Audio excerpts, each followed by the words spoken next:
ഞാൻ ഒരു കാര്യം പറഞ്ഞു തരാട്ടോ.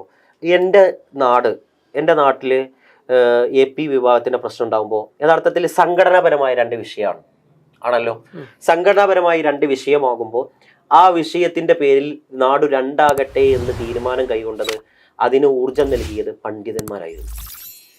ഞാൻ മനസ്സിലാക്കുന്ന ഒരു കാര്യം, എൻ്റെ വീട്ടിൽ എൻ്റെ കുടുംബത്തിൽ ഒരാളാപ്പുണ്ട്, സാധു മനുഷ്യനാണ്.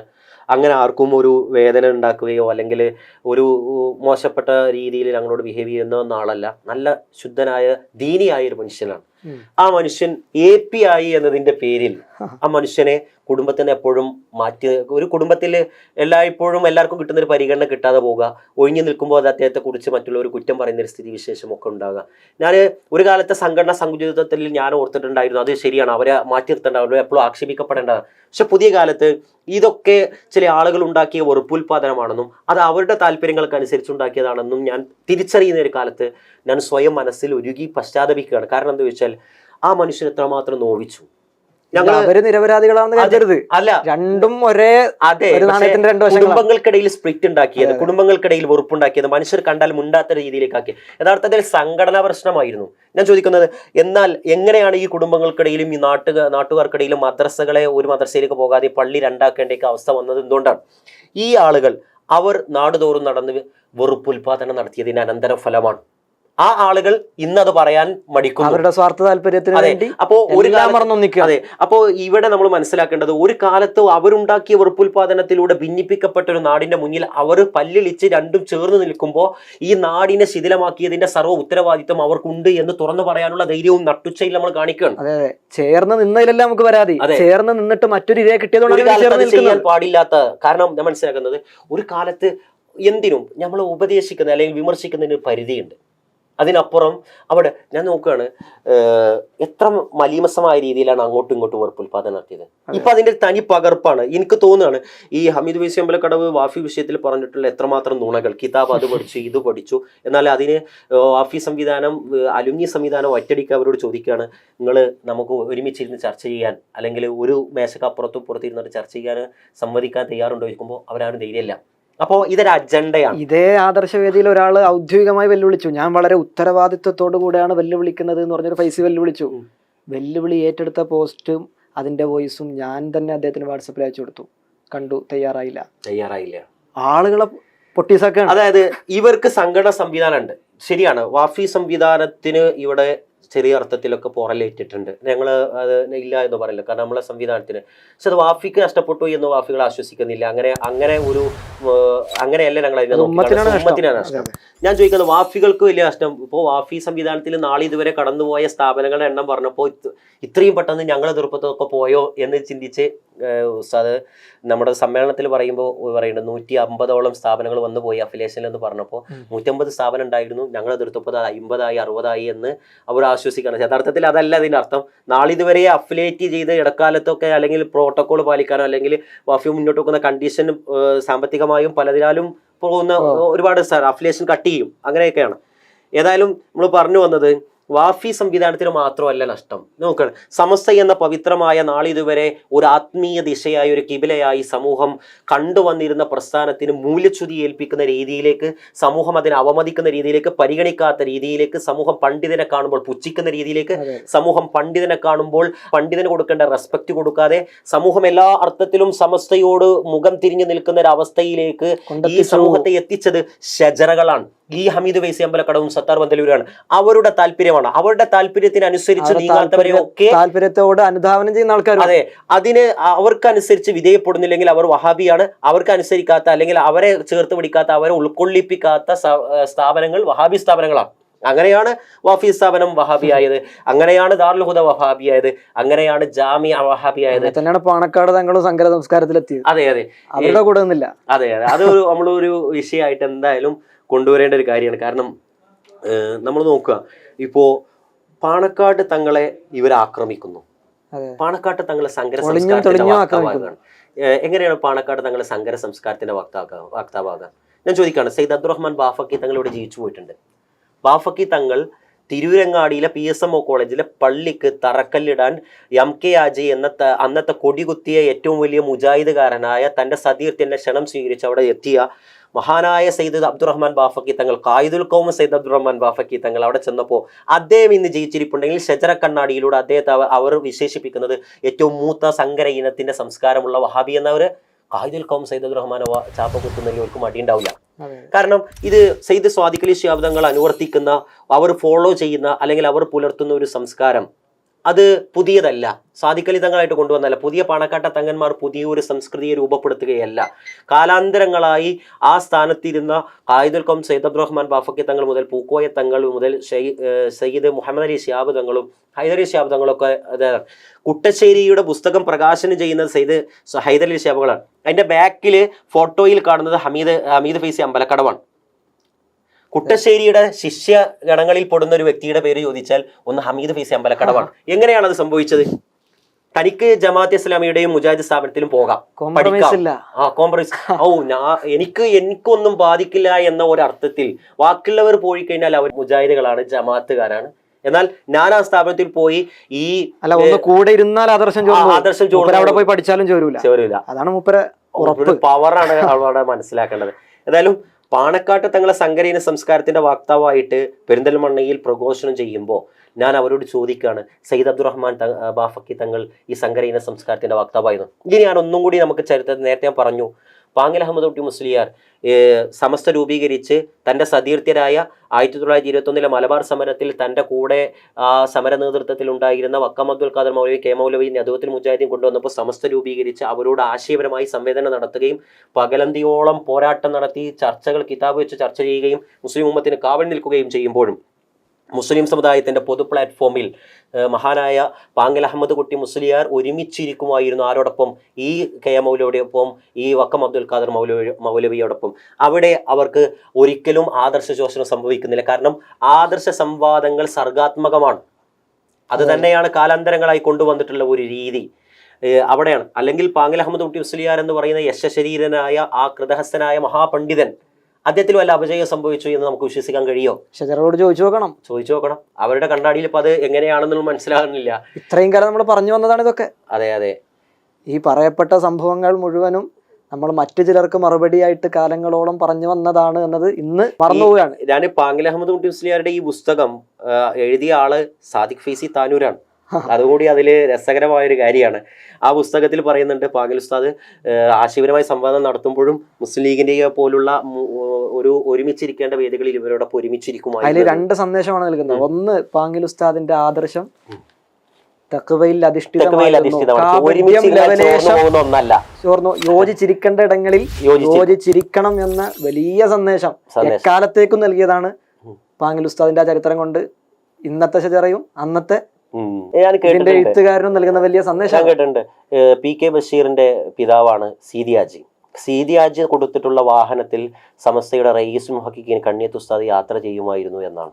നോക്കണേ, സീതി ഹാജി വഹാബി ആശയക്കാരനാണ്. അപ്പോ ഇവിടെ പരസ്പരം പങ്കുവെച്ചാലോ പരസ്പരം ചേർന്നിരുന്നാലോ അവരുടെ പ്രോഗ്രാമിലേക്ക് പോയാലോ ചോർന്നു പോകുന്നതല്ല, ഇനി പോകണമെന്നും അല്ല അതിന്റെ അർത്ഥം. പക്ഷേ നമ്മളിവിടെ പാണക്കാട്ട് തങ്ങളെ ഇവർ വിമർശിക്കുന്നത് പാണക്കാട്ട് തങ്ങൾ വഹാബി വേദികളിലേക്ക് പോകുന്നു, അല്ലെങ്കിൽ വഹാബി നേതൃത്വത്തിന് കൂടി പല രാഷ്ട്രീയ കാര്യങ്ങളിൽ അവരുടെ കൂടൊപ്പം താതാത്മ്യപ്പെടുന്നു എന്നതാണ്. ഇതൊരു പുതിയ കാര്യമാണോ? പാണക്കാട് സയ്യിദ് സ്വാദിഖ് അലി ശിഹാബ് തങ്ങളുമായിട്ട് തുടങ്ങി വെക്കുന്ന ഒരു കീഴ്വഴക്കമാണോ? അല്ല, അത് പാണക്കാടിനെ തിരിച്ചറിയാത്തതുകൊണ്ടാണ്. അതെ, ഞാൻ പാണക്കാടിന്റെ പ്രവർത്തന പ്രതലത്തെ നമുക്കൊന്ന് വിവക്ഷിക്കേണ്ടതുണ്ട്. പാണക്കാടിനൊരു ആത്മീയ മുഖമുണ്ട്. ആ ആത്മീയ മുഖം തികച്ചും സുന്നിസത്തിൽ അധിഷ്ഠിതമായതാണ്. അവർ പ്രഘോഷണം ചെയ്ത് ഗീർവാണ പ്രസംഗം നടത്തി ഞാനിതാ സുന്നിയാണ്, സുന്നിസം ഇതാണ് എന്നല്ല പറയല്ല ചെയ്തത്, അവരവരുടെ ജീവിതത്തിൽ കാണിച്ചു. ഇന്നും ഷജറകൾക്ക് നടുപ്പുറത്ത് നട്ടിലുള്ളവർക്ക് ചെന്നിട്ട് ഒരു ചൊവ്വാഴ്ച ദിവസം വായ്പ വാങ്ങിയിട്ടാണെങ്കിലും ആവാം, ഇനി വായ്പ വാങ്ങിയിട്ടും ആവാം, കാരണം വായ്പ കൊടുക്കുന്ന ആളുകളുണ്ട്. അവിടെ നമുക്ക് ചെന്നാൽ കാണാൻ പറ്റും എത്രയോ ആളുകൾ വെള്ളം കൊണ്ടുവരുന്നു, അതിലേക്ക് മന്ത്രിച്ചൂതി കൊടുക്കുന്നു, ആളുകൾക്ക് ഏലസ് ആയി കൊടുക്കുന്നു, അവിടെ ഉറുക്കു മന്ത്രങ്ങൾ എഴുതുന്നു. ഇതെല്ലാം ചെയ്യുന്നത്, ഇതെല്ലാം നഖശികാന്തം ഹറാമാണെന്ന് വാദിക്കുന്ന വഹാബികളുടെ എന്ന് പറയുന്ന വഹാബികളെ പ്രാക്ടിക്കലായിട്ട് പറഞ്ഞു കൊടുക്കുക. പ്രാക്ടിക്കലായിട്ടാണ്, അതായത് കർമ്മം കൊണ്ട്, ചെയ്തികൾ കൊണ്ട്. ഹമീദ് വൈസി അമ്പലക്കടവും സത്തറും തല്ലൂരും നമുക്ക് മുന്നിൽ ഇങ്ങനെ വന്നിട്ട് പ്രസംഗിക്കുന്നില്ലാതെ ഇവരിൽ നമുക്കിത് ചെയ്തികൾ കൊണ്ട് നമുക്ക് കാണാനൊന്നും നമുക്ക് പറ്റില്ല. പക്ഷെ പാണക്കാടിനെ കണ്ടിട്ടുണ്ട്, ഈ നാട്ടുകാർ കണ്ടിട്ടുണ്ട്. അതുകൊണ്ട് ഹമീദ് വൈസി അമ്പലക്കടവ് സത്തറും തല്ലൂർ ഒരു സങ്കരഹീന സംസ്കാരത്തിന്റെ വക്താവ് എന്ന് പാണക്കാടിന് നേരെ ഉന്നം വെച്ച് വെടിപൊട്ടിച്ചാൽ ആ വെടിപൊട്ടിച്ച വെടിയൊച്ചയിൽ ആളുകൾ ലയിച്ചു പോകുമെന്ന് ഓല് കരുതണ്ട, അങ്ങനെ ഒരു കിനാവൂല് കാണണ്ട. അവിടെ ഒരു കാര്യം നമുക്ക് പറയേണ്ടതുണ്ട്. പിന്നെ രണ്ടാമത്തെ ഒരു മുഖം പൊളിറ്റിക്കൽ മുഖമാണ്. അതൊരു രാഷ്ട്രീയ മുഖമാണ്. അത് നമ്മുടെ മാത്രം സ്വത്തല്ല, സുന്നികളുടെ സ്വത്തല്ല, മുജാഹിദുകാരുടെ സ്വത്തല്ല, മുസ്ലിങ്ങളുടെ മാത്രം സ്വത്തല്ല, ഇന്ത്യയുടെ സ്വത്താണ്. പാണക്കാട് സയ്യിദ് മുഹമ്മദ് അലി ശിഹാബ് തങ്ങൾ മരിക്കുമ്പോൾ ഹിന്ദു പത്രം എഴുതിയത് എന്താണ്? The last profit of secularism എന്നാണ് പറഞ്ഞത്. മതേതരത്വത്തിന്റെ അവസാനത്തെ പ്രവാചകന് നമ്മോട് വിട പറഞ്ഞു എന്ന് എഴുതി. നോക്കണേ നിങ്ങൾ, മുസ്ലിങ്ങളുടെ നായകൻ വഫാത്തായി അല്ലെങ്കിൽ മരണപ്പെട്ടു എന്നല്ല പറഞ്ഞത്, മതേതരത്വത്തിന്റെ. ഇത് നോക്കൂ, വിഷുവാകുമ്പോൾ പാണക്കാട്ടേക്ക് വാഴക്കുലയും ഏന്തിയിട്ട് പാവം സ്ത്രീകൾ പാണക്കാട്ടെ തങ്ങളുടെ മുറ്റത്തേക്ക് രാവിലെ എഴുന്നേറ്റ് വരുന്ന ആളുകളെ നമുക്ക് കാണാൻ പറ്റിയിട്ടുണ്ട്. ഓണമാവുമ്പോൾ അവരുടെ വീട്ടിലേക്ക് വിഭവസമൃദ്ധമായ ഭക്ഷണങ്ങൾ കൊണ്ടുവന്ന് ക്ഷണിക്കുന്ന ആളുകളുണ്ട്. അമ്പലത്തിലേക്ക് ആ ഒരു പരിസരത്തേക്ക് പോകുമ്പോൾ പാണക്കാട്ടെ തങ്ങളെ അമ്പലനടയിലേക്ക് ക്ഷണിക്കുന്നുണ്ട്. ഞാൻ ചോദിക്കുകയാണ്, ഇങ്ങനെ ഒരു തങ്ങൾ വേറുണ്ടോ? ഞാൻ ചോദിക്കുകയാണ്, ഇനി നമുക്ക് പറയണേ, സാദിഖ് അലി ശിഹാബ് തങ്ങൾക്ക് പകരമല്ല സയ്യിദ് ജിഫ്രി മുഹമ്മദ് മുത്തുക്കോയ തങ്ങൾ. ഞാൻ ആ വ്യക്തിയെ അത്യധികം ആദരവോടുകൂടി പറയാണ്. സയ്യിദ് ജിഫ്രി മുത്തുക്കോയ തങ്ങളുടെ പ്രവർത്തന പ്രതലവും സാദിഖ് അലി തങ്ങളുടെ പ്രവർത്തന പ്രതലവും രണ്ടാണ്. ഒന്നുകൂടി വിശാലമാണ് സാദിഖ് അലി ശിഹാബ് തങ്ങളുടെ. സാദിഖ് അലി ശിഹാബ് തങ്ങളുടെ വീടിന്റെ മുറ്റത്തല്ലാതെ, ആ ഒരു കോലായിലല്ലാതെ മുസ്ലിം അവാന്തര വിഭാഗങ്ങളെല്ലാം ഒരുമിച്ച് നിൽക്കാവുന്ന ഒരു ഇടം വേറെ ഏതുണ്ട്? വേറെ ഏത് തങ്ങളുടെ വീട്ടിലാണ് മുസ്ലിം അവാന്തരം? ഇവിടുത്തെ മുജാഹിദുകാർ, ഇവിടുത്തെ സമസ്ഥാനയുടെ വക്താക്കൾ, ഇവിടുത്തെ AP വിഭാഗം, ഇവിടുത്തെ ജമാഅത്തുകാർ, ഇവിടുത്തെ പല വിഭാഗവും എല്ലാവർക്കും ഒരുമിച്ച് മുസ്ലിം കമ്മ്യൂണിറ്റിക്ക് ഞങ്ങളിതാ ഞങ്ങളുടെ നേതാവ് എന്ന് പറയാൻ അവർക്ക് മുന്നിൽ ഉയർത്തിപ്പിടിക്കുന്ന നേതാവ് സയ്യിദ് സാദിഖ് അലി ശിഹാബ്. അവർ അതിനെ ആത്മീയമായി അംഗീകരിക്കുന്നവരല്ല. മുജാഹിദുകാർ സയ്യിദ് ഇല്ലെന്ന് വിശ്വസിക്കുന്നവരാണ്. പക്ഷേ കേരളീയ പ്രതലത്തിൽ അവരുടെ രാഷ്ട്രീയ നേതാവ് സയ്യിദ് സാദിഖ് അലി ശിഹാബ് തങ്ങളാണ്. അത് അവർ അംഗീകരിക്കുന്നതുമാണ്. എന്നിട്ട് സയ്യിദ് സാദിഖ് അലി ശിഹാബ് തങ്ങൾ എന്ന രാഷ്ട്രീയ നേതാവ് നിർവഹിക്കേണ്ട ഒരു രാഷ്ട്രീയ ദൗത്യമുണ്ട്. തന്റെ കീഴിൽ നിൽക്കുന്ന എല്ലാ സയ്യിദന്മാർ എന്നതിൽ വിശ്വസിക്കാതിരുന്നിട്ട് പോലും അവരെവിടെയെങ്കിലും സാദിഖ് അലി എന്ന അഭിസംബോധന ആദരിക്കുന്നുണ്ട്. സയ്യിദ് സാദിഖ് അലി ശിഹാബ് തങ്ങൾ എന്നേ അവര് പോലും എന്ത് ചെയ്യുന്നുള്ളൂ, പറയുന്നുള്ളൂ. എന്നാൽ ഇന്നത്തെ ഈ അപകടം പിടിച്ച ഷജറ വിഷജന്തുക്കൾ അത്രമേൽ സയ്യിദ് സാദിഖ് അലി ശിഹാബ് തങ്ങൾ എന്ന മുസ്ലിം കമ്മ്യൂണിറ്റിയുടെ നേതാവിന്റെ കോലം കത്തിച്ചു. ദൗർഭാഗ്യകരം, ശരിയായ ഒരു കാര്യമെന്നല്ല. പക്ഷെ അത് എൻജോയ് ചെയ്യുന്നത് ഒന്ന് തീവ്ര വലതുപക്ഷ അല്ലെങ്കിൽ ക്രൈസ്തവ കാസ പോലുള്ള സംഘടനകളാണ്. മറ്റൊന്ന് ഞാൻ കണ്ടത് ഈ ഷജറകളാണ്. അവരുടെ മനസ്സിൽ വന്നു ചേർന്നിട്ടുള്ള വെറുപ്പിന്റെ ആഴവും അതിൻ്റെ തീവ്രതയും എത്രമാത്രം എന്ന് ഓർത്തു നോക്കണം. ഇവിടെ നമുക്ക് തങ്ങളിലേക്ക് തിരിച്ചു വരാം. സയ്യിദ് സാദിഖ് അലി ശിഹാബ് തങ്ങൾ നിർവഹിക്കുന്നത് ഒരു പുതിയ കാലത്ത് പുതിയ ഒരു പ്രതലത്തെയോ അല്ലെങ്കിൽ പുതിയ ഒരു കൺസെപ്റ്റിനെയോ രൂപപ്പെടുത്തുകയല്ല, പാരമ്പര്യമായിട്ട് അവർ ചെയ്യുന്ന ഒരു രീതിയാണ്. അതുകൊണ്ടാണ് പാണക്കാട്ടെ തങ്ങളെ ഇത് പറഞ്ഞപ്പോഴേ അവര് സാദിഖ് അലി തങ്ങൾ പുതിയതായിട്ട് ഒന്നും ചെയ്യുന്നതല്ല, പാരമ്പര്യ പൈതൃകത്തെ അതിന്റെ തനിമയോടെ കാത്തു സൂക്ഷിക്കുകയാണെന്ന് പറയുന്നതിന്റെ കൂടെ ചേർത്ത് പറയേണ്ട ഒരു കാര്യം, ഒരു വസ്തുത, ഇന്ന് സാദിഖ് അലി തങ്ങൾ നേരിട്ട് കൊണ്ടിരിക്കുന്ന ആക്ഷേപങ്ങളും ആരോപണങ്ങളും വെല്ലുവിളികളും അതും പുതിയതല്ല. പുതിയ ശൈലിയിൽ ഇവര് പ്രയോഗിക്കുന്നു മാത്രം. പാലിയാവാൻ യോഗ്യതയില്ല. പുതിയ കാലത്തെ ആരോപണമാണോ?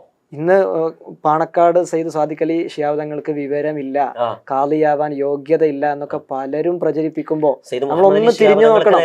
അതെ മുഹമ്മദ് അലി ശിഹാബ് തങ്ങൾക്ക് നേരിണ്ടായിരുന്ന ആരോപണങ്ങളാണ് AP വിഭാഗം സെൻസിംഗ് പച്ചക്കതിന്റെ കവർ പേജിൽ എഴുതിയതാണ്. ശിഹാബ് തങ്ങൾ കാളി സ്ഥാനത്തിന് യോഗ്യനല്ല. എന്തേ തെളിവ് പറഞ്ഞത്?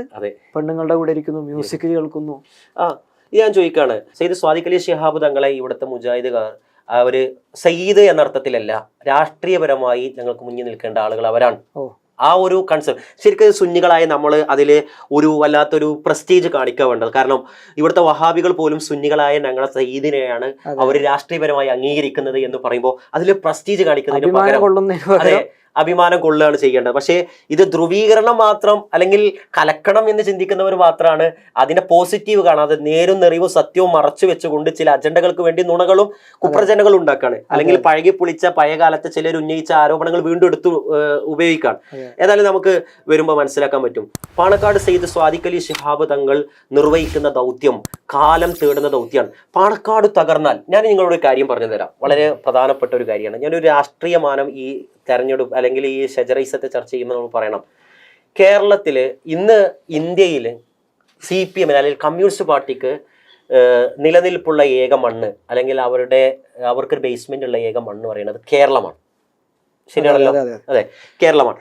ആ കേരളത്തിൽ ത്രിപുര പോയി, ബംഗാൾ പോയി, ഇനി അവിടെ ഒന്നും തിരിച്ചു വരുമോ എന്ന പ്രതീക്ഷ പോലും ഇല്ലാത്ത വിധത്തിൽ അസ്തമിച്ചിരിക്കുകയാണ്. കാരണം അതെ അതെ. അപ്പൊ കേരളമാണ് അവർക്ക് ആകെയുള്ള പ്രതീക്ഷയുടെ തുരുത്തി എന്ന് പറയുന്നത്. അവർക്ക് ഈ കേരളത്തിൽ ജനാധിപത്യപരമായും അവർക്ക് തെരഞ്ഞെടുപ്പിലും ഒക്കെ നേരിടാനുള്ള അവരുടെ ശത്രുചേരി എന്ന് പറയുന്നത് UDF ആണ്. ഒരിക്കലും BJP അല്ല. BJP പിന്നീട് വരുന്ന ഒരു വിഭാഗമാണ്. UDFന്റെ കരുത്ത് എന്ന് പറയുന്നത് ഏതാണ്? അത് ലീഗാണല്ലോ. ഒരിക്കൽ കൂടി ഞാൻ പറഞ്ഞു തരാം. CPMന് ഇന്ന് കേരളമല്ലാത്ത മറ്റൊരു തുരുത്തുമില്ല. ആ കേരളത്തിൽ അവർക്ക് നേരിടേണ്ടി വരുന്ന ഏറ്റവും വലിയ അല്ലെങ്കിൽ അവർക്ക് രാഷ്ട്രീയപരമായി നേരിടേണ്ടി വരുന്ന വിഭാഗം UDF ആണ്. UDFന്റെ നട്ടെല്ല് എന്ന് പറയുന്നത് ലീഗാണ്. ലീഗിന്റെ കരുത്ത് എന്ന് പറയുന്നത് പാണക്കാട് തങ്ങളിലൂടെ സംയോജിക്കപ്പെടുന്ന മുസ്ലിം അവാന്തര വിഭാഗങ്ങളുടെ കോർഡിനേഷനാണ്. ആ കോർഡിനേഷൻ തകർത്താലേ എന്തായി? ലീഗ് തകരും. ലീഗ് തകർന്നാൽ UDF തകരും. ശാശ്വതമായി കേരളം അവർക്ക് ഭരിക്കാം എന്ന ഒരു സ്വപ്നം. ഈ സ്വപ്നത്തെ സാധൂകരിക്കാൻ വേണ്ടി പ്രവർത്തിക്കുന്ന വിഭാഗത്തിന്റെ പേര് എൻ്റെ ഒരു സങ്കല്പത്തിലും എൻ്റെ ഒരു ഇപ്പോഴത്തെ ചെയ്തികളെ വിശകലനം ചെയ്തു വെക്കാവുന്ന ഒരു വിഭാഗമാണ് ഷജറ. ഇവിടെയാണ് ഇവരൊക്കെ സഖാവുന്നത്. അതെ, നമ്മള് സഖാവ് എന്ന് പറയുന്ന അർത്ഥം ഇവരർത്ഥത്തില് അക്ഷരാർത്ഥത്തിൽ മെമ്പർഷിപ്പ് സഖാവ് എന്നല്ല, അവർ അതിനുവേണ്ടി വിടുപണി ചെയ്യുന്നു എന്നാണ് അതിന്റെ ഏറ്റവും ഒടുവിലത്തെ ഉദാഹരണം. കൂടെ മയപ്പെടുത്തി പറഞ്ഞാൽ അറിഞ്ഞോ അറിയാതെയോ കളിപ്പാവയായിട്ടോ കോളാമ്പിയായിട്ടോ കമ്മ്യൂണിസ്റ്റിന് വേണ്ടി ഇവര് പണിയെടുക്കുന്നു. അതിന്റെ പേരിലാണ് ഇവരെ പെരുന്തൽമണ്ണയിൽ പ്രസംഗിച്ചല്ലോ, എന്തുകൊണ്ട് സഖാവെന്ന് ചാപ്പ കുത്തുന്നു. കൃത്യമായ മറുപടിയാണ് ഈ പറഞ്ഞത്. അതെ, എന്തുകൊണ്ട് നീ പറഞ്ഞു തരാം. ഇവിടെ മുസ്ലിം സമുദായത്തിന്റെ അവാന്തര വിഭാഗത്തിന്റെ കോർഡിനേഷനാണ് മുസ്ലിം ലീഗിന്റെ കരുത്തി എന്ന് പറയുമ്പോൾ അത് നിർവഹിക്കുന്നത് പാണക്കാടിലൂടെയാണ്. അപ്പോൾ പാണക്കാടിനെ അവമതിപ്പുണ്ടാക്കണം, പാണക്കാടിന്റെ വിശ്വാസ്യത തകർക്കണം, പാണക്കാടിൽ ഭൂരിപക്ഷമായ സുന്നി വിഭാഗത്തിൽ ചതുർത്ഥി ഉണ്ടാക്കണം. അതിന് ഷജറയിസം കണ്ടെത്തിയ മാർഗം പാണക്കാടിനെ വഹാബിവൽക്കരിക്കുക, ലീഗിനെ വഹാബിവൽക്കരിക്കുക. ഇതാണ്. അങ്ങനെയാണ് UDFനെ തകർക്കുക എന്ന ലക്ഷ്യം. UDFനെ തകർക്കാൻ ഇവർ നിരന്തരം ശ്രമിക്കുന്നുണ്ട്. അതിന്റെ ഏറ്റവും ഒടുവിലത്തെ ഉദാഹരണമാണ് നമ്മൾ കണ്ട സത്താർ ബന്ദലൂരിന്റെ ഫേസ്ബുക്ക് പോസ്റ്റ്. നിങ്ങൾ കണ്ടിട്ടുണ്ടോ? നട്ടല്ലോ. നട്ടല്ലേ. അതായത് ഫേസ്ബുക്ക് പോസ്റ്റ് നമ്മൾ നോക്കിയൊക്കെ എന്താണ്, ഷാഫി പറമ്പിൽ എന്ത് ചെയ്യണം? നമ്മൾ കഴിഞ്ഞ ഒരു പോഡ്കാസ്റ്റിന്റെ കഴിഞ്ഞ ഒരു വഖഫിൽ ഞങ്ങൾ ചർച്ച ചെയ്തു.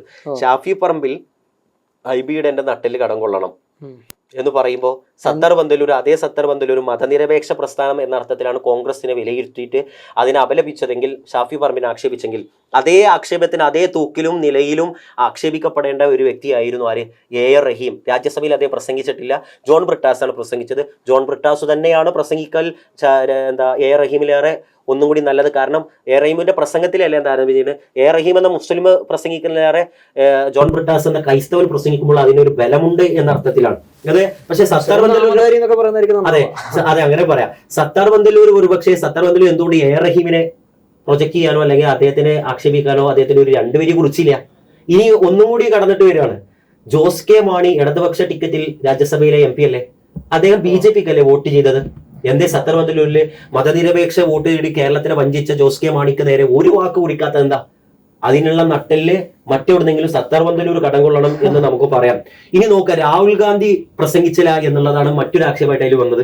ഞാൻ ചോദിക്കുകയാണ്, രാഹുൽ ഗാന്ധി അവിടെ പ്രസംഗിച്ചില്ല എങ്കിൽ അതേ തോതിൽ പിണറായി വിജയനും ആക്ഷേപങ്ങൾക്ക് വിധേയമാക്കണം. കാരണം എല്ലാ മുഖ്യമന്ത്രിമാരും മതനിരപേക്ഷ ജനാധിപത്യ ചേരിയിലെ സ്റ്റാലിൻ അടക്കമുള്ള മുഖ്യമന്ത്രിമാർ ശക്തിയുക്തം പ്രതിഷേധിക്കുകയും കുറിപ്പറക്കുകയും വിജ്ഞാപനം ഇറക്കുകയും ചെയ്യുമ്പോഴും ഇപ്പൊ കേരളത്തിന്റെ മുഖ്യമന്ത്രിയായ പിണറായി വിജയൻ ഫേസ്ബുക്കിൽ കുറിച്ചിട്ടില്ല.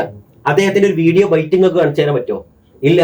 അപ്പോ ഇവിടെ രാഹുൽ ഗാന്ധി വിമർശിക്കപ്പെടുന്നുവെങ്കിൽ എന്നാൽ LDF പ്രതിഷേധിച്ചിട്ടുണ്ട്, എന്നാൽ ഇവിടെ UDF അല്ലെങ്കിൽ രാഹുൽ ഗാന്ധിയുടെ നേതൃത്വത്തിൽ ഇന്ത്യ മുന്നണി പ്രതിഷേധിച്ചിട്ടുണ്ട്, കോൺഗ്രസിന്റെ നേതൃത്വം കൊടുത്തിട്ടുണ്ട്. പക്ഷേ ഇവിടെ UDFനെയും ഐക്യജനാധിപത്യ മുന്നണിയെ ടാർഗറ്റ് ചെയ്തുകൊണ്ട് ഇവിടെ CPMന് വേണ്ടി വിടുപണി ചെയ്യുന്ന ഒരു സത്താറിനെ നമുക്ക് അവിടെ കാണാൻ പറ്റും. അതെ, ഇനി നമുക്ക് ഒന്നും കൂടിയും ഇവിടേക്ക് വരാം. പാണക്കാട് തങ്ങളെ അവമതിപ്പിക്കാനുള്ള ശ്രമം ഇവിടെ ഏറ്റെടുത്തിരിക്കുന്ന വിഭാഗം ഷജറകളാണ് എന്ന് പറയുന്ന ആ ഒരു ആശയത്തോട് നിങ്ങൾക്ക് എങ്ങനെയാണ് തോന്നുന്നത്? പാണക്കാട് തങ്ങൾ എന്ന് പറയുന്നത് സാദിഖലി തങ്ങളിൽ മാത്രം ഒതുങ്ങുന്നതല്ല. പാണക്കാട് തങ്ങൾ അല്ലെങ്കിൽ പാണക്കാട് കുടുംബം അത് പകരം വെക്കാനില്ലാത്ത ഒരിടമാണ് പാണക്കാട് എന്നുള്ളത്. ഒരുപാട് സയ്യിദന്മാരുണ്ടാവാം, പക്ഷെ പാണക്കാടിനോട് ഈ ബദലായിട്ടൊന്നും നമുക്കില്ല, അതൊരിക്കലും ഇല്ല. അതിനി ഞാൻ പറയുന്നത് പാണക്കാടിന്റെ പാണ്ഡിത്യത്തെ വിശകലനം ചെയ്തിട്ടല്ല പാണക്കാടിന്റെ പിന്നിൽ ആളുകൾ അണിചേർന്നിട്ടുള്ളത്, കഴിഞ്ഞ പണ്ഡിതന്മാരും അണിചേർന്നിട്ടുള്ളത്. പാണക്കാട്ടത്തെ പണ്ഡിതന്മാര്, പാണക്കാട്ടത്തെ തങ്ങന്മാരാരും പാണ്ഡിത്യമില്ലാത്തവരാണൊന്നുമല്ല. അവർക്കെല്ലാം ആ കുടുംബത്തിന് വിദ്യാഭ്യാസം കൊടുക്കുകയും ഹാഫിലിങ്ങളാക്കുകയും ഖുർആാനും ഫിഖും ഒക്കെ പഠിപ്പിക്കുകയും ഒക്കെ ചെയ്തിട്ടുണ്ട്. അവര് സമൂഹത്തിൽ ചെറുപ്പകാലം മുതൽ സാദിഖലി ശിഹാബ് ഏത് പ്രായത്തിൽ നേതൃത്വത്തിലേക്ക് വന്നത് അനിവാര്യതയോടുകൂടിയാണ്.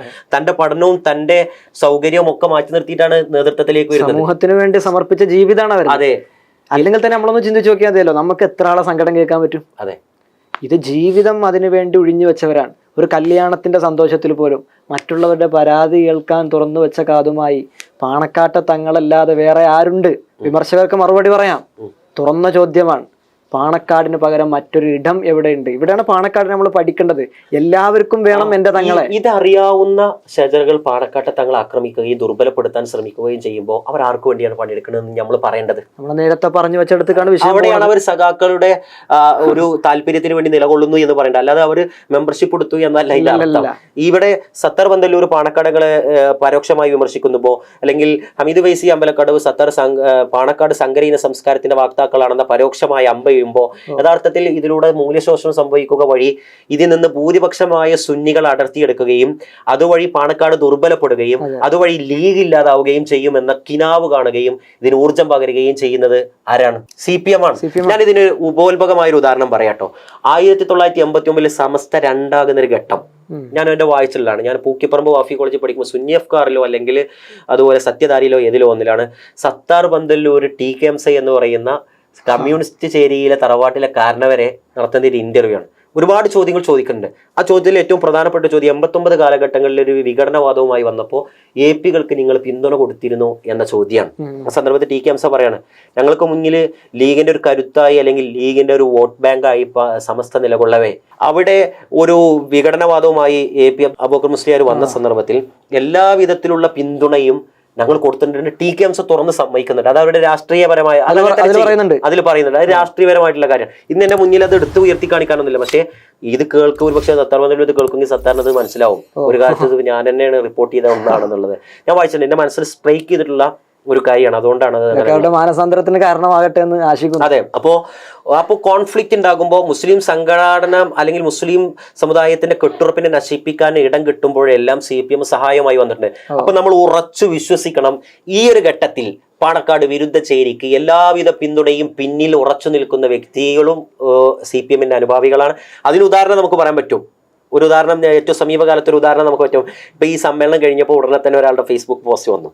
ആരുടെ? ഷജറ നേതാക്കന്മാരുടെ ഫേസ്ബുക്ക് പോസ്റ്റ് വരുന്നതിന് മുമ്പ്, ഞങ്ങൾ സംഭവമായി എന്ന് ഷജറ വാഴ്ത്തുപാട്ട് വരുന്നതിന് മുമ്പേ ഒരാളുടെ ഫേസ്ബുക്ക് പോസ്റ്റ് വന്നു. ആരായിരിക്കും അത്? ഒന്നാലോചിച്ച്. പാണക്കാടിന്റെ റാത്തലർച്ചയ്ക്ക് വേണ്ടി കാത്തു നിൽക്കുന്ന ഒരാൾ, കുറ്റിപ്പുറം പറഞ്ഞുകൊണ്ടിരിക്കുന്ന, അതെ, ഇപ്പോഴും കുറ്റിപ്പുറം പറഞ്ഞുകൊണ്ടിരിക്കുന്ന KT ജലീലിന്റെ പോസ്റ്റ് വന്നു. അതിലുണ്ട് കുറ്റിപ്പുറം. അതെ, ആ പോസ്റ്റിലും ഉണ്ട് കുറ്റിപ്പുറം. അതെ. ഓക്കെ. അപ്പോ നമ്മൾ മനസ്സിലാക്കേണ്ടത്, ഇപ്പോ ഷജറ ചേരിക്ക് കൃത്യമായ രീതിയിൽ എല്ലാ അർത്ഥത്തിലുള്ള പൊളിറ്റിക്കൽ സപ്പോർട്ട് നൽകി ധ്രുവീകരണത്തിന് എല്ലാ ഊർജവും, ഇനിയിപ്പോ പറഞ്ഞു കഴിഞ്ഞാൽ ഇസ്രായേലിന്റെ പിന്നിൽ എല്ലാ ആയുധം കൊടുക്കുന്ന അമേരിക്കയെ പോലെ ആരുണ്ട്? ഇവിടെ കൃത്യമായ രീതിയിൽ CPM പ്രവർത്തിക്കുന്നുണ്ട്. അപ്പോ ഇവർക്ക് മനസ്സിലടഞ്ഞിട്ടുള്ള ഈ ഒരു അജണ്ടയുടെ താല്പര്യത്തിന് വേണ്ടി CPMന്റെ സഹായം മുമ്പ് അനുഭവിച്ച വിഘടിതരും ഒരുമിച്ചുകൊണ്ട് വളരെ കൃത്യമായ ഒരു രീതിയിലൂടെ തന്നെയാണ് ഈ ഷജറകൾ പ്രവർത്തിച്ചുകൊണ്ടിരിക്കുന്നതെന്ന് ഇതിലും വലിയ തെളിവിന് എന്താ കണ്ടത്? കൃത്യമാണ്. ഇവിടെ പാണക്കാട് തങ്ങൾ എന്ന് പറയുന്ന കോമൺ ഫാക്ടറിനെ നമ്മൾ അവിടെയാണ് പോയിന്റ്. പാണക്കാട് തങ്ങൾ, നിങ്ങൾ നേരത്തെ സൂചിപ്പിച്ചല്ലോ, പാണക്കാട് തങ്ങളെ തകർക്കുന്നത് കൊണ്ട് ഇവരുടെ ലക്ഷ്യം ലീഗിനെ തകർക്കുക എന്നുള്ളതാണ്. അത് ലീഗിൽ മാത്രം ഒതുങ്ങുന്നതല്ല. പാണക്കാട് തങ്ങൾ എവിടെ നിന്ന് പിന്മാറിയോ അത് തകരും. അതെ. കാരണം എല്ലാം ജനകീയമാക്കിയത് പാണക്കാട് തങ്ങളിലൂടെയാണ്. ഇന്നിപ്പോ ആദർശം പറയുമ്പോൾ പറയും 1926 ജൂൺ 26 കോഴിക്കോട് ടൗൺ ഹാളിൽ വരക്കൽ തങ്ങൾ തക്കുവക്കുമേൽ അസ്ഥിവാരം വിട്ട സമസ്ത എന്ന് പറയുമ്പോൾ ചിലർ വിചാരിക്കുന്നത് സമസ്ത രൂപപ്പെട്ടപ്പോഴേ ഇത്ര വിശാലമായിരുന്നു എന്നാണ്. അല്ലല്ലോ. അതിനുവേണ്ടി വെല്ലുവിളികളും ത്യാഗങ്ങളും സഹിച്ച് പാണക്കാട്ടെ പൂക്കോയ തങ്ങളെ പോലെയുള്ളവർ അതിന്റെ തലപ്പത്ത് വന്ന്, നമുക്കെന്നെ SKSFന്റെ ചരിത്രം തന്നെ പഠിച്ചാതല്ലോ, കൂടുതൽ അങ്ങോട്ട് പോകണ്ട. നിങ്ങൾ നേരത്തെ പറഞ്ഞതുപോലെ SSFന്റെ ഇതേ പ്രവർത്തനം, ഇന്ന് ഷജറകൾ നടത്തുന്ന പ്രവർത്തനം കാലങ്ങൾക്ക് മുമ്പ് SSF നടത്തിയപ്പോൾ ഒറ്റടിക്ക് അതിനെ പുറന്തള്ളുകയും പുതിയൊരു വിദ്യാർത്ഥി പ്രസ്ഥാനത്തിന് രൂപം നൽകിയപ്പോൾ ആ വെല്ലുവിളിയുടെ സാഹചര്യത്തിൽ എങ്ങനെ ഇതിനെ ജനങ്ങളുടെ മനസ്സിലേക്ക് ഇടം പിടിക്കും എന്നതിന് ഏറ്റവും എളുപ്പമുള്ള സന്ദർഭത്തില് മഹാനായ ശംസുൽ ഉലമയും CH ഇദ്രീസ് മുസ്ലിയാരും ഒക്കെ കണ്ട ഒരു വഴി, ഒരു കൊല്ലം പ്രവർത്തിച്ച ഉടനെ തന്നെ ഇതിന് ജനകീയമായിട്ടുള്ള ഒരു മുഖം അല്ലെങ്കിൽ ജനകീയ സ്വീകാര്യത കിട്ടണമെങ്കിൽ പാണക്കാട്ടെ കുട്ടി വരണമെന്ന് പറഞ്ഞ് അതെ, പൂക്കോയ തങ്ങളുടെ കുട്ടി, അതായത് സെയ്ദ് സ്വാദിഖ് അലി ശിഹാബ് ഇന്നത്തെ പാണക്കാട്ടെ തങ്ങൾ അത് ഏറ്റെടുത്തു. നിങ്ങൾ മനസ്സിലാക്കണം, പാണക്കാട്ടെ തങ്ങൾ തന്റെ പഠനം മുടക്കി, തന്റെ സർവ്വതും മുടക്കി ഉമ്മത്തിന്റെ ഒരു വിദ്യാർത്ഥി പ്രസ്ഥാനത്തെ കെട്ടിപ്പടുത്തുയർത്താൻ വേണ്ടി, അതേ പ്രസ്ഥാനം ഇന്ന് പാണക്കാട്ടെ സ്വാദിഖ് അലി ശിഹാബ് തങ്ങളുടെ ആദർശം പരിശോധിക്കുമ്പോൾ ആക്രോശിക്കുമ്പോ ഞാൻ നേരത്തെ പറഞ്ഞതിലേക്ക് വീണ്ടും വന്നു പോവാണ്. അതൊന്നും പുതിയതല്ല. പൂക്കോയ തങ്ങൾ വഫാത്തിന് ശേഷം ശിഹാബ് തങ്ങൾ ഈ സ്ഥാനം ഏറ്റെടുത്തപ്പോൾ ഇതേ ഭാഷയിൽ ഇതേ ഉപമകൾ വെച്ചുകൊണ്ട് സിറാജിൽ എഴുതിയിട്ടുണ്ട്. അത് തന്നെയാണ് പെരിന്തൽമണ്ണയിലെ സ്റ്റേജിൽ നിന്നുകൊണ്ട് വീണ്ടും ഛർദ്ദിക്കുന്നത്. ഇവിടെയാണ് നമ്മൾ പറഞ്ഞ പോയിന്റ്. ഇതിനെയൊക്കെ ജനകീയമാക്കിയത് പാണക്കാട്ടെ തങ്ങന്മാരാണ്. ഈ പാണക്കാട്ടെ തങ്ങളെ വഹാബിവൽക്കരിക്കുന്നതിൽ അല്ലെങ്കിൽ ലീഗിനെ വഹാബിവൽക്കരിക്കുന്നതിനോട് നിങ്ങൾക്ക് തോന്നിയ ഒരു കാര്യം എന്താണ്? ലീഗ് ഒരു വഹാബി സംവിധാനമാണോ? ഞാൻ ചോദിക്കുന്നത്, എനിക്ക് മനസ്സിലായ കാര്യം, ആദർശത്തെ പ്രതിനിധാനം ചെയ്യുന്ന ഒരു കൂട്ടമല്ലല്ലോ ലീഗ്. അങ്ങനെയാണോ? അല്ല, അതൊരു മുസ്ലിം എല്ലാ വിഭാഗങ്ങളും ചേരുന്ന ഒരു ഐക്യ പ്ലാറ്റ്ഫോമാണ് മുസ്ലിം ലീഗ് എന്ന് പറയുന്നത്. ഞാൻ മനസ്സിലാക്കുന്നത്, എങ്കിലും ലീഗിൽ ഡോമിനേറ്റ് ചെയ്യപ്പെടുന്ന ഒരു വിഭാഗത്തെ തന്നെയാണ് ലീഗ് എപ്പോഴും തുടർച്ചയായിട്ട് അല്ലെങ്കിൽ ആ ലീഗിന്റെ പ്രവർത്തന ചെയ്തികളിൽ നമ്മൾ കാണാറുള്ളത്. ഇപ്പോ ഏറ്റവും ഒടുവിൽ ഇന്നലെയാണ് നമ്മൾ ഇത് കണ്ടത്, വയനാട്ടിലെ വീടിന്റെ തറക്കല്ലിടൽ തുടങ്ങുന്നത് പ്രാർത്ഥന കൊണ്ടാണ്. സെയ്ദ് സ്വാദിഖ് അലി ശിഹാബ് തങ്ങൾ ദുആ ചെയ്യാണ്, കൂട്ടപ്രാർത്ഥന നടത്താണ്, ചുറ്റുമുള്ള ആളുകൾ ആമീൻ പറയാണ്. ഇത് ഏത് മുസ്ലിം കമ്മ്യൂണിറ്റിയുടെ ആചാരമാണ്? സുന്നികളുടേതല്ലേ? എന്നിട്ട് ആ ലീഗിനെ വഹാബിവൽക്കരിക്കാം. ഒരു ആരോപണത്തിന്റെ ഇതിന്റെ ഒരു സാധ്യത ഉണ്ടോ എന്ന് ആലോചിക്കണല്ലോ. ലോജിക്കില്ലായ്മ. കാരണം ലീഗിന്റെ സർവ്വ പ്രോഗ്രാമും തുടങ്ങുന്നത് സുന്നികളുടെ പ്രാർത്ഥനകൾ കൊണ്ടാണ്. അതായത് മുജാഹിദുകാർ കൂട്ടപ്രാർത്ഥന ഇല്ലെന്ന് കൂട്ടപ്രാർത്ഥനയെ നഖശിഖാന്ത് എതിർക്കുകയും ചെയ്യുമ്പോഴും സുന്നികളുടെ കൂട്ടപ്രാർത്ഥനകൾ കൊണ്ട് ലീഗ് തുടങ്ങുമ്പോൾ ആ ലീഗിൽ ഏതാണ് ഡോമിനേറ്റ് ചെയ്ത് നിൽക്കുന്നത്? ഇവരെ പോലെ തീവ്രമായി ചിന്തിക്കുന്ന മുജാഹിദുകൾക്ക് പറയാലോ, ഞങ്ങളെയും കൂടെ ഉൾക്കൊള്ളേണ്ട ഒരു പ്രസ്ഥാനമാണ്. അതെ, അവിടെയാണ് ഞങ്ങളെ കൂടി ഉൾക്കൊള്ളേണ്ട ഒരു പ്രസ്ഥാനമാണ്. അതുകൊണ്ട് നിങ്ങൾ കൂട്ടപ്രാർത്ഥന തുടങ്ങണമെങ്കിൽ നാളെ മുതൽ ഞങ്ങൾ ലീഗിലില്ല, നിങ്ങൾ ലീഗ് മൊത്തം സുന്നിവൽക്കരിക്കാണെന്ന് പറഞ്ഞിട്ട് ഏതെങ്കിലും വഹാബികൾ അവർ പോയില്ല. ആ വിവേകം പോലും ആര് കാണിക്കുന്നില്ല. ആ സാമുദായിക കെട്ടുറപ്പിൽ ചേർന്ന് നിൽക്കേണ്ട ഒരു പ്ലാറ്റ്ഫോമാണ് ലീഗ് എന്ന വിവേകത്തോടു കൂടി കാണുന്ന വഹാബികളുടെ ആ ഒരു സമചിത്തത കാഴ്ചപ്പാട് പോലും ഇവിടുത്തെ ഷജറകളായ സത്തർ ബന്ദലൂരിനോ അതുപോലെ ആ ആക്ഷേപം ഉന്നയിക്കുന്ന അവിടെ മറ്റൊരു നേതാവായ ഹമീദ് ഹുസൈൻ ബലക്കടവിനോ ഇല്ല എന്ന് തുറന്നു പറയാണ്. കാരണം എന്താ വെച്ചാൽ, ഞാൻ ബസ്സിൽ യാത്ര ചെയ്യുമ്പോൾ ഒരു മുജാഹിദ് സുഹൃത്തിനെ കണ്ടു. എൻ്റെ സുഹൃത്ത് എന്ന് പറഞ്ഞാൽ എൻ്റെ ഒരു ബന്ധമുള്ള ആളൊന്നുമല്ല, അവിചാരിതമായി കണ്ട് ഒരു മുജാഹിദുകാരനാണ് മനസ്സിലായി. അദ്ദേഹം ഒരു ലീഗുകാരനാണ്. ആ സന്ദർഭത്തിൽ ഞാൻ ചോദിച്ചു, നിങ്ങൾ പാണക്കാട്ടെ തങ്ങളൊക്കെ ഒരു കുറിപ്പിറക്കി ഗൾഫ് രാജ്യങ്ങളിലൊക്കെ ഒരു വീഡിയോ കാണിച്ചു കൊടുത്താൽ ശരിയായോ? പറഞ്ഞു, ഞങ്ങളത് ഒരിക്കലും ഞങ്ങൾ അംഗീകരിക്കുന്നില്ല. ഞങ്ങൾക്കിടയിലെ ബുദ്ധിമോശം സംഭവിച്ച ചില തീവ്ര മുജാഹിദുകാർ ചെയ്തു വെച്ചതാണ്.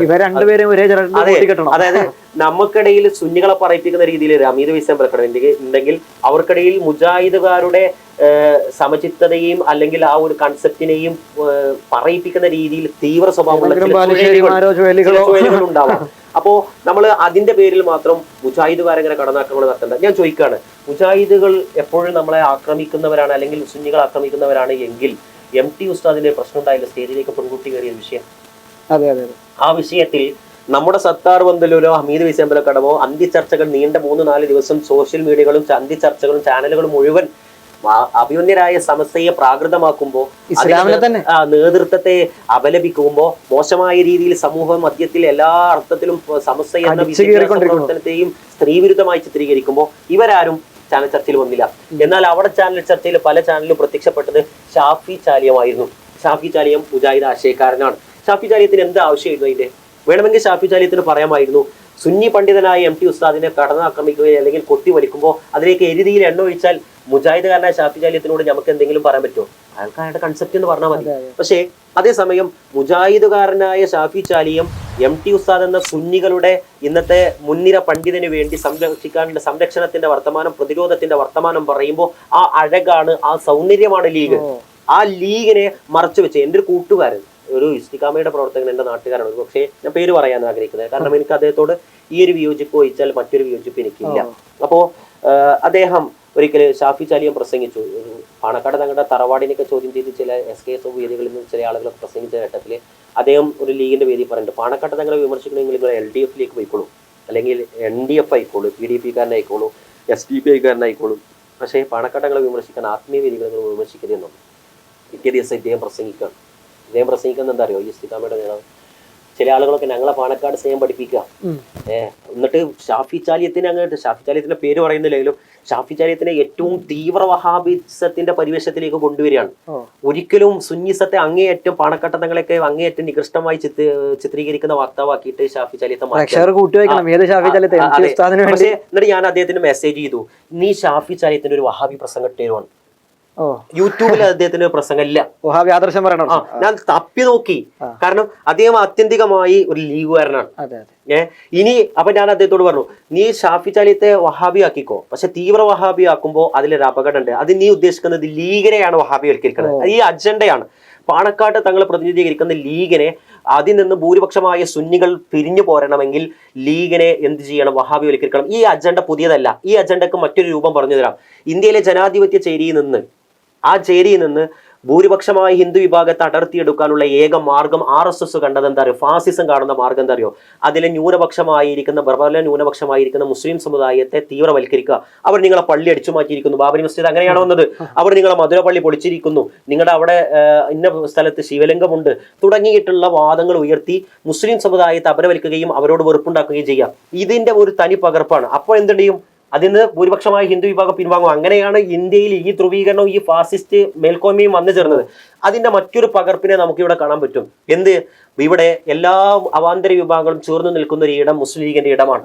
ആ ഇടത്തിൽ നിന്ന് ഇതിലെ ഭൂരിപക്ഷമായ സുന്നികളെ എങ്ങനെ ഈ പിറകോട്ട് കൊണ്ടുപോകാൻ ലീഗിനോട് അവമതിപ്പും ചതിർപ്പും ഉണ്ടാക്കാം എന്നതിനെ ഗവേഷണം ചെയ്തപ്പോൾ ഇവർക്ക് കിട്ടിയ ആശയം RSSന്റെ ആശയമാണ്.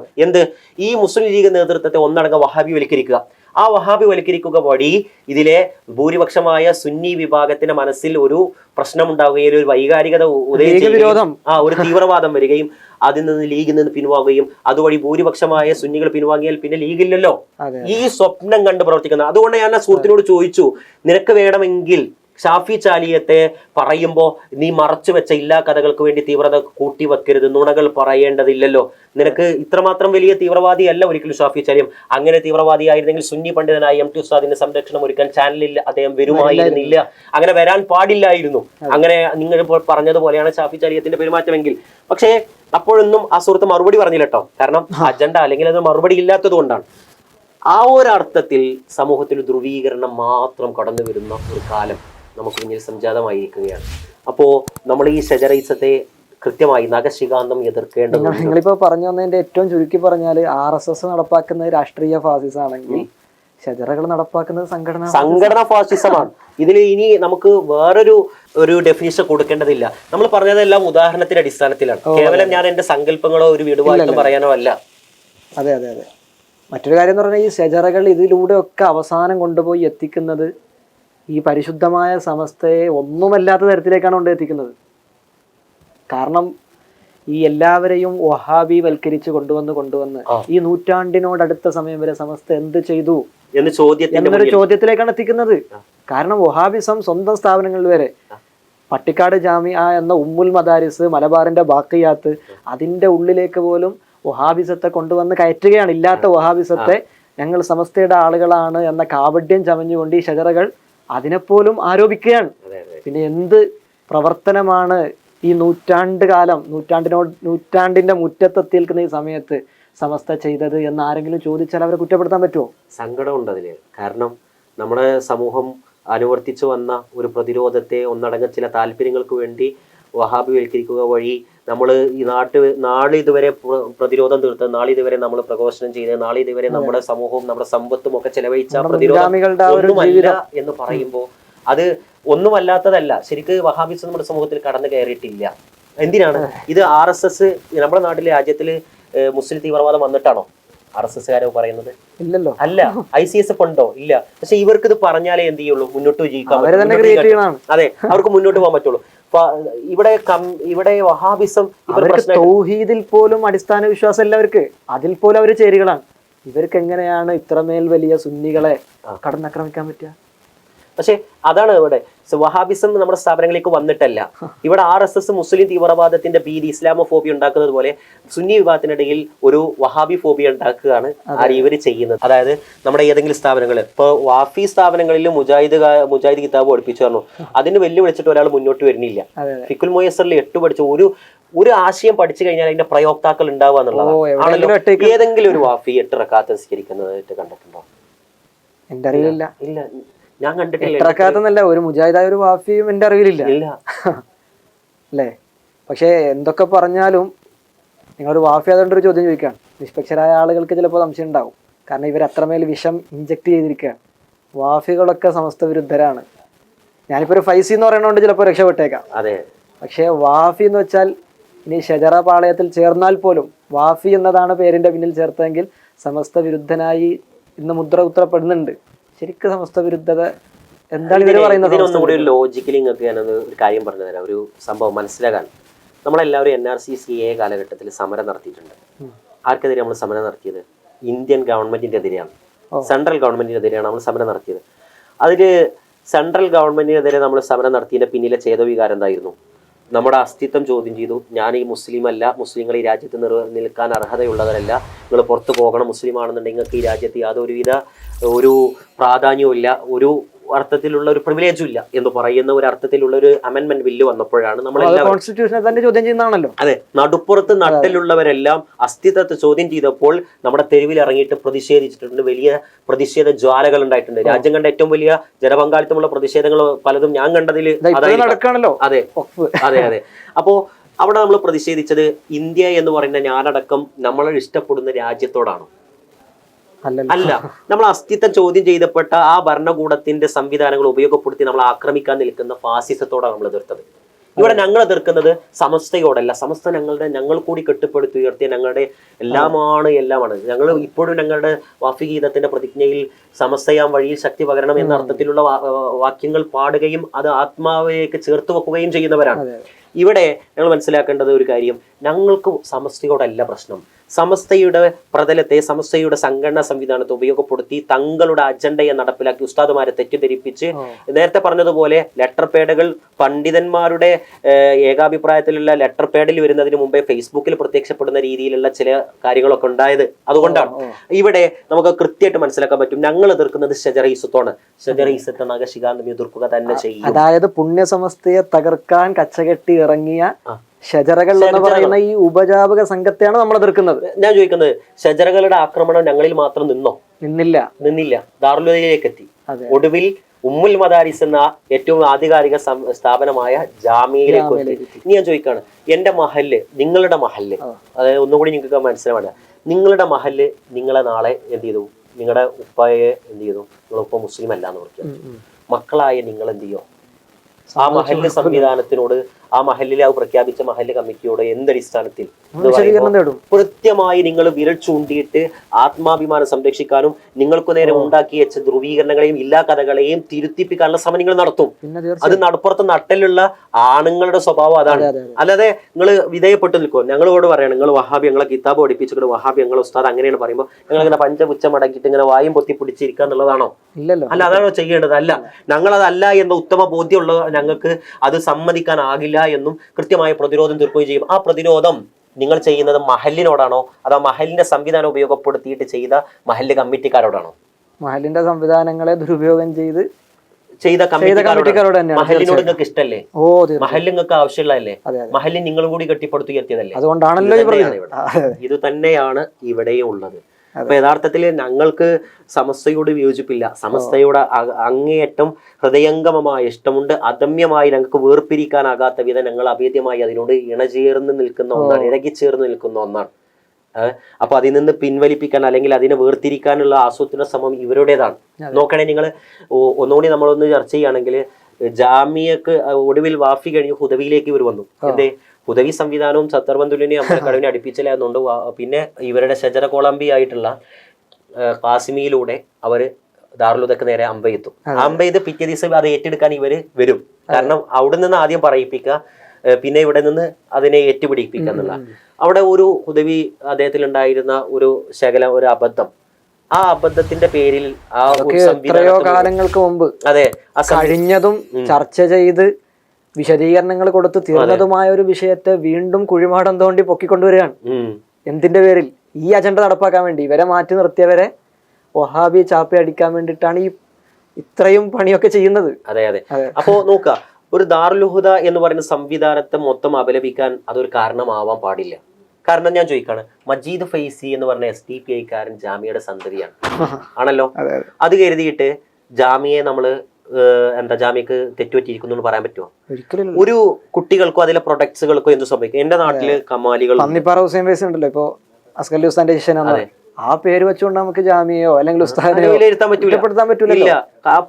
അപ്പോ ഇതൊക്കെ അറിയാവുന്ന ആളുകൾ തന്നെയാണ് ഇവരും. പക്ഷെ ഇവരുടെ അജണ്ട എന്താണ്? ഇതിനെ മുൻനിർത്തിയിട്ട് ആ സംവിധാനത്തെ ആക്രമിക്കണം, അതിലെ ഉസ്താദ്മാരെ അപലപിക്കണം, ദാറുൽ ഹുദയിലെ വഹാബി ഉസ്താദിനെ ഓൽക്ക് വഹാബി ചാപ്പ കുത്തണം, അതിനു വേണ്ടിയിട്ടുള്ള ശ്രമമാണ്. നദവി ഉസ്താദ് ഒക്കെ ഈ ഒരു പ്രശ്നത്തോടു കൂടി ചേർന്ന് നിൽക്കുന്നതിന്റെ ഭാഗമായിട്ട് അദ്ദേഹത്തിലേക്ക് ആക്രമിക്കുന്ന ഒരു രീതി എത്രമാത്രം മോശമാണെന്നുള്ളത് നോക്കണം.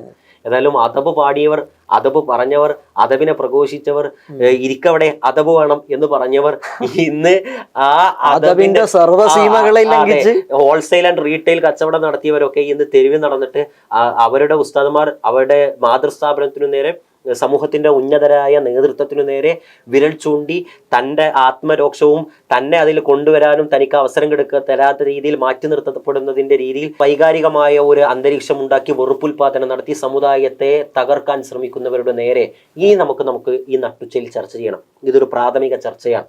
നമുക്ക് ഇനിയും ഷജറസത്തെയും പാണക്കാട് വിരുദ്ധതയുടെ പിന്നിലുണ്ടാകുന്ന അജണ്ടകളെയും നമുക്ക് തുറന്നു കാണിക്കണം. അതിന് നമുക്ക് കഴിയും. ആ ഒരു വഴിയിലൂടെ നമുക്ക് പോകണം. കാരണം എനിക്കോ നിങ്ങൾക്കോ സംസാരിക്കാനുള്ള ശേഷി തന്നെങ്കിൽ അത് ഈ സമസ്ത തന്നതാണ്. ആ സമസ്തയുടെ പിന്നിലൂടെ ഉണ്ടാകുന്ന ചില അജണ്ടകളോട് നമുക്ക് പ്രതിരോധം തീർക്കണം. സമസ്തയെ സംരക്ഷിച്ചു നിർത്തണം. സമസ്ത നൂറ്റാണ്ടുകളിലൂടെ വരുന്ന തലമുറക്കും വിദ്യാഭ്യാസവും അറിവും ആത്മീയ പരിരക്ഷയും കൊടുക്കാൻ സമസ്തയോട് ഉണ്ടാവണം. അതിനെ വളയാത്ത ഒടിയാത്ത ചരിത്രം വരുന്ന തലമുറക്ക് പകർന്നു കൊടുക്കണം. അതിനെ നമ്മൾ നേരത്തെ പറഞ്ഞിട്ടുണ്ടോ അറിയില്ല, ഫാസിസവുമായി ബന്ധപ്പെടുത്തി ഷജറയെ താരതമ്യം ചെയ്തപ്പോ ഫാസിസം RSS എന്ന രാഷ്ട്രീയ ഫാസിസം ഇവിടെ ചെയ്യുന്നത് ചരിത്രത്തെ വക്രീകരിക്കുകയാണെങ്കിൽ ഇവര് ചെയ്യുന്നതും അതേ പണി തന്നെയാണ്. ഒരു കാലത്ത് മറുപടി പറഞ്ഞതിനെ വീണ്ടും അവർ ചോദ്യമായി കൊണ്ടുവരികയാണ്. അതെ, അവര് തന്നെ മറുപടി പറഞ്ഞത് ഇപ്പൊ അവര് തന്നെ ചോദ്യമായി പിടിക്കുന്ന ഒരു അവസ്ഥയിലേക്ക് മാറുകയാണ്. ഏതായാലും നമുക്ക് ഈ നട്ടുച്ചയുടെ ചർച്ച അവസാനിപ്പിക്കേണ്ടതുണ്ട്. പലർക്കും പൊള്ളിയിട്ടുണ്ടാവാം, പൊള്ളലുകൾ ഉണ്ടാവണം. പക്ഷേ ഞങ്ങളെ സംബന്ധിച്ചിടത്തോളം പൊള്ളൽ ഏൽപ്പിക്കുക എന്നതിനപ്പുറം ഇതിനെ നിഷ്പക്ഷമായി അവലോകനം ചെയ്യുകയും മനസ്സിൽ അടിഞ്ഞുകൂടിയിരിക്കുന്ന ഏതെങ്കിലും ചിന്തയുടെ വികാരത്തിന് പൊള്ളലേൽക്കുന്നതിന് പകരം വിവേകത്തിന് പൊള്ളലേൽക്കട്ടെ, മാനസാന്തരം ഉണ്ടാവട്ടെ എന്ന് നമുക്ക് പറയാനുള്ളൂ സന്ദേശമാണ്. ഏതായാലും ഇൻഷാ അല്ലാഹ് നമുക്ക് കാണാം. ഇനി നമുക്ക് ചർച്ച ചെയ്യണം. അസ്സലാമു അലൈക്കും.